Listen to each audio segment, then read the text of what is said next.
From one lazy git to another, let this be the video that you just put your procrastination to bed, bro. Because I know what it's like, genuinely, to like sit there, have all the goals, the ambitions, that belly in your fire, but for whatever reason, you just can't get your ass off the sofa. You know, you're watching months, years melt away. You know you're wasting potential, and you're just trying to get something going. So I've read 3 books: The Compound Effect, Atomic Habits, Indistractable, 3 well-known books on productivity that I'm putting together for you. So do me one favor, put this video on full screen, pay attention, and as always, your attention span will thank me later. Anyways, we'll jump straight in. And what I've done, which I think, I don't know, just kind of felt fitting because it's 3 different books, is put this video into 3 different sections, different areas of advice, because sometimes based on where you're at, it can sort of just resonate differently. Sometimes you need that hyped up motivation to get you going. Sometimes you kind of just need like a core principle that you can sort of rely on long term. And anyways, there's a bit of everything, so we'll just jump straight in, starting with the principles. Number 1, the book obviously kind of gives it away, but it is the compound effect. And basically what this touches on, like if I was to really condense the idea of the book, it's that things don't stay stagnant and either get 1% better or 1% worse at all times. I think you hear this mostly, or I think the most common area where you hear this talked about is in business. You know, the business that isn't, you can't just stay afloat and, you know, keep the same old customers. No, like if the business isn't growing, it's slowly dying. Like it's one or the other. And it's the same for where you want to be and your goals. You're not just staying the same by not taking action and like the goal is here waiting for you. No, you're regressing. You're getting 1% worse and slowly moving away. That's not to depress you, because at the very same, on the flip side of that coin, is getting 1% better every day.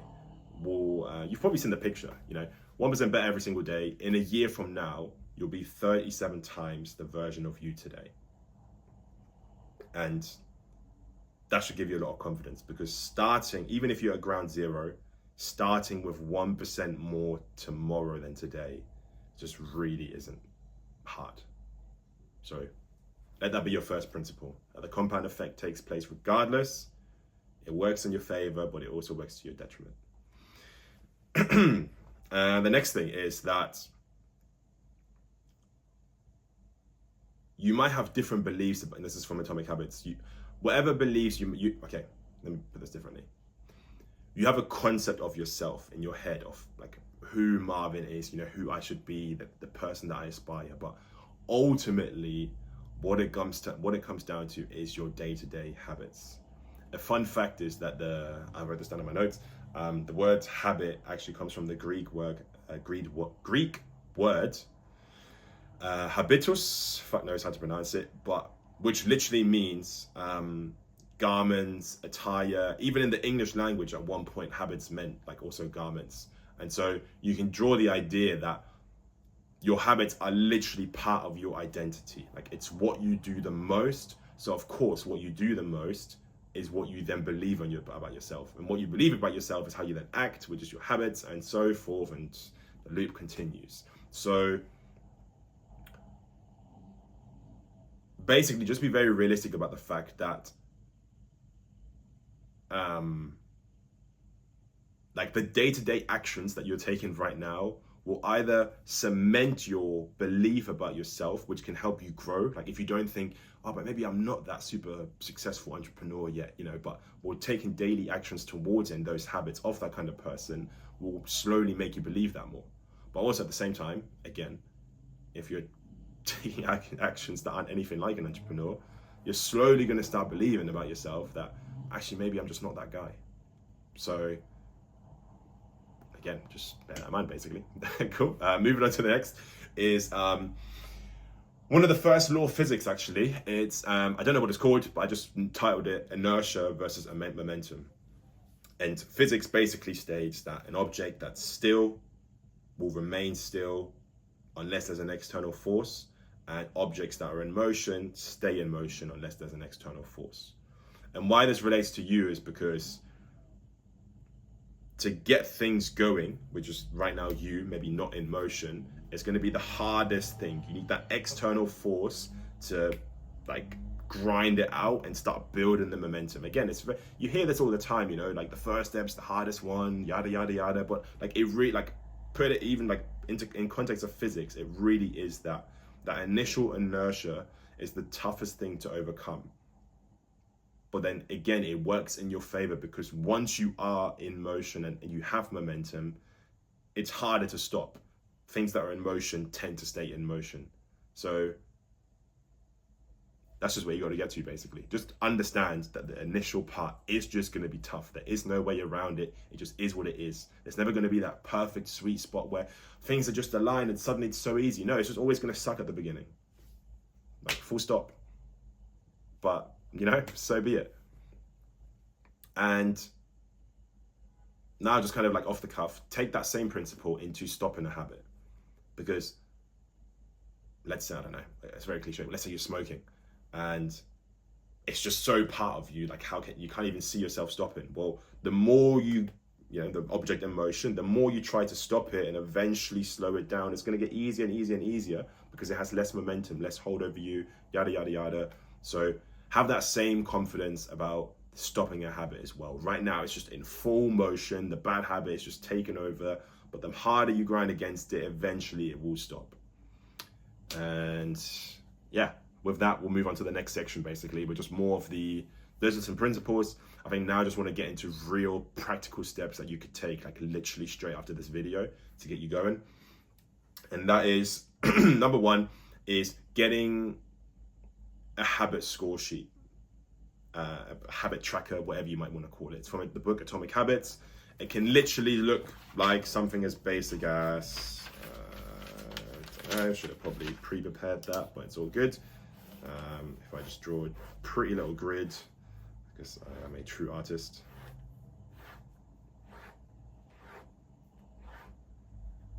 As basic as this. And on one side, you've just got your days, Monday, Tuesday, Wednesday, Thursday, Friday, Saturday, Sunday. And up here, you've got the habits, like, you know, read 10 pages, do a workout. Wow, is there more to life? Educate yourself, record a video, whatever it might be, you know? And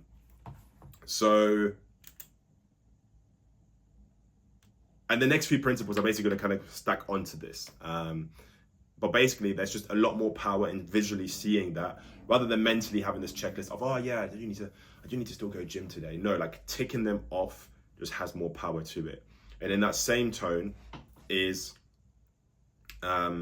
if you really are taking like a drastic action on something, like it's really, I don't know, you're having an intervention, it's really time to change, some sort of public statement, external accountability, even contract, like people go to different extremes of this, just add so much more weight behind it, you know, rather than, all right, cool, from Monday, I'm going to be the healthy person. No, like if you really write a contract to yourself about the actions that you're going to follow, sign it, put it up on your wall, you know, give it to someone else, announce it to your family, whatever it might be, there's just weight behind that. Like it's all about, and the next few, again, these next few principles are going to touch on this, but essentially it's just more about getting out of your head and making things vocal, public, out there. Like you just need external action. So the next thing, and this is again from the book, that like there's real science to this, is literally voicing out a behavior.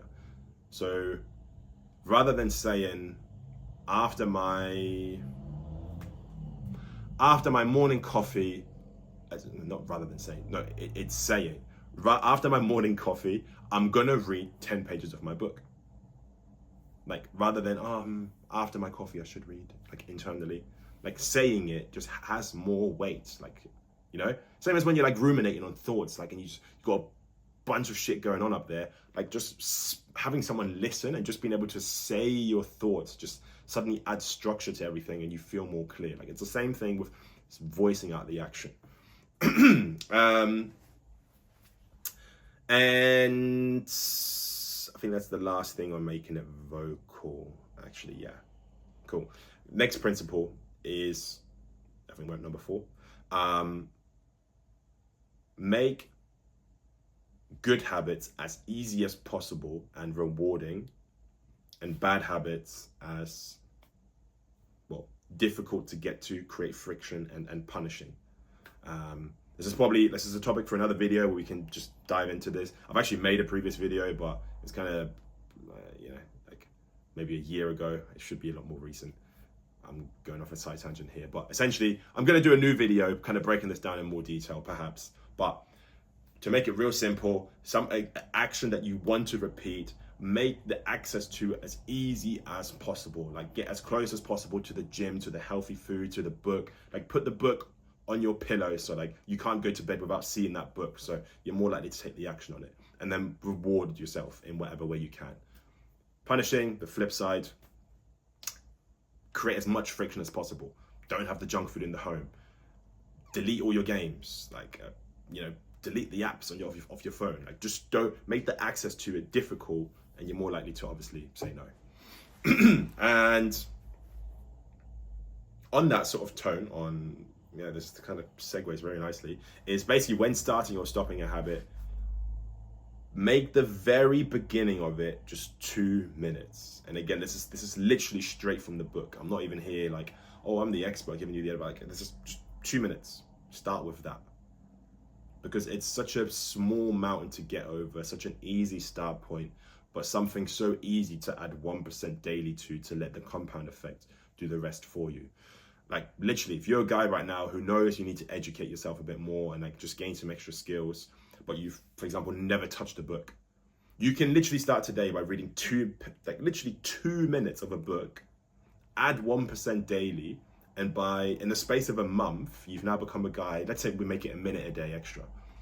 30 days later, you're now a guy that reads 30 minutes per day of whatever topic. Like, I'm pretty sure 30 minutes a day could be like 2-3 books a month. Like, imagine that. Like, from not educating yourself at all to in the space of like a month, or let's say at the end of 2 months, you've now read 2 to 3 books. Crazy. So crazy. Yeah. Yeah. Start with 2 minutes.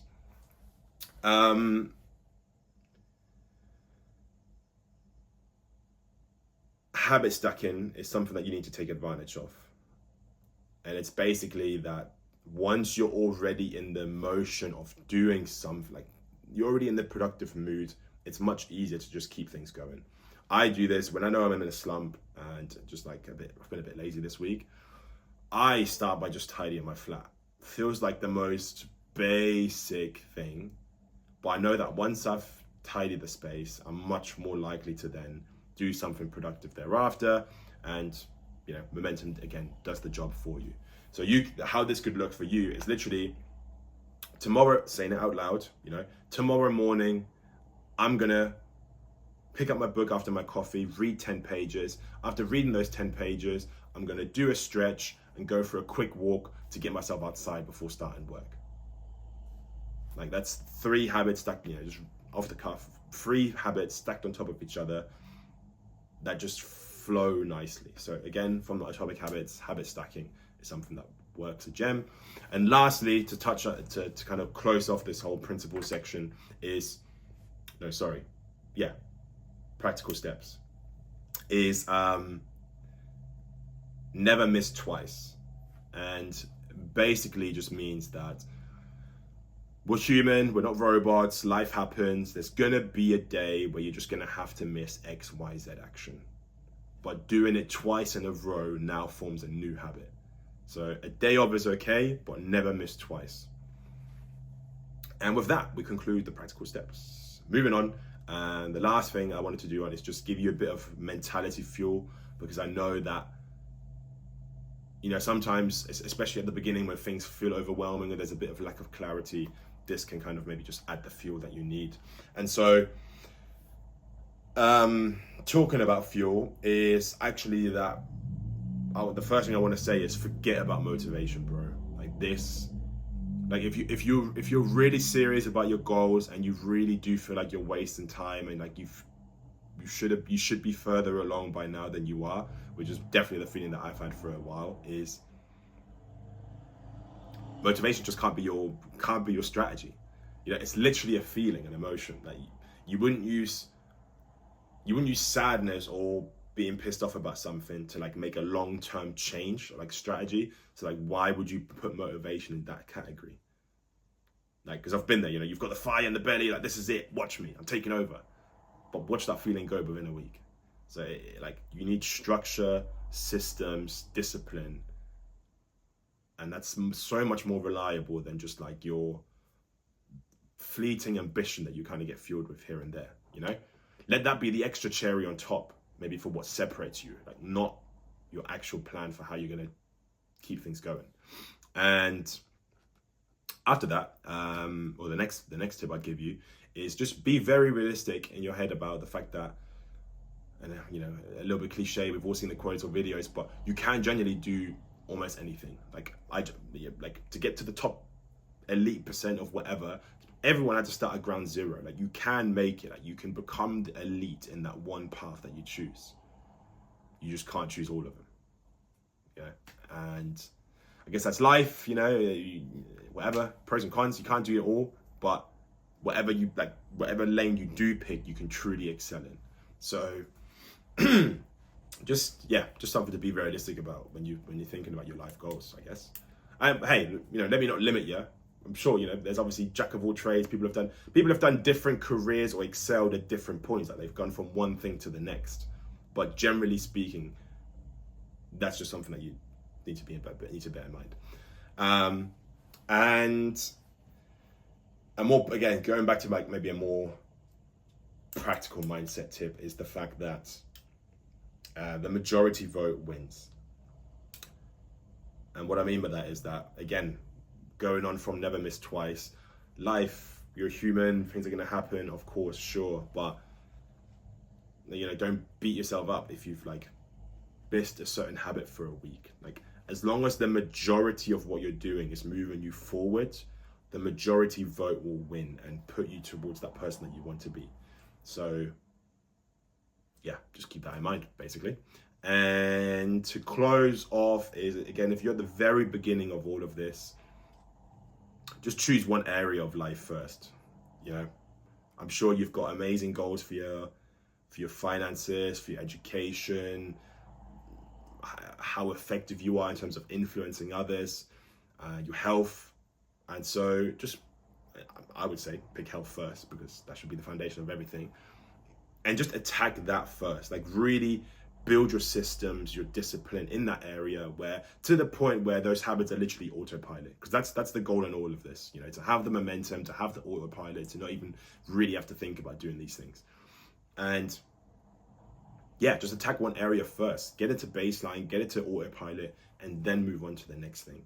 Just stop burning yourself out, trying to do everything all at once. Like, from tomorrow, I'm being the absolute ideal version of me in every single aspect forever. Cool, maybe you will. But if you've tried that and it's just not working, then my advice would be just pick one area and attack that first. Get your health right, and then, I'm repeating myself, but you get the point.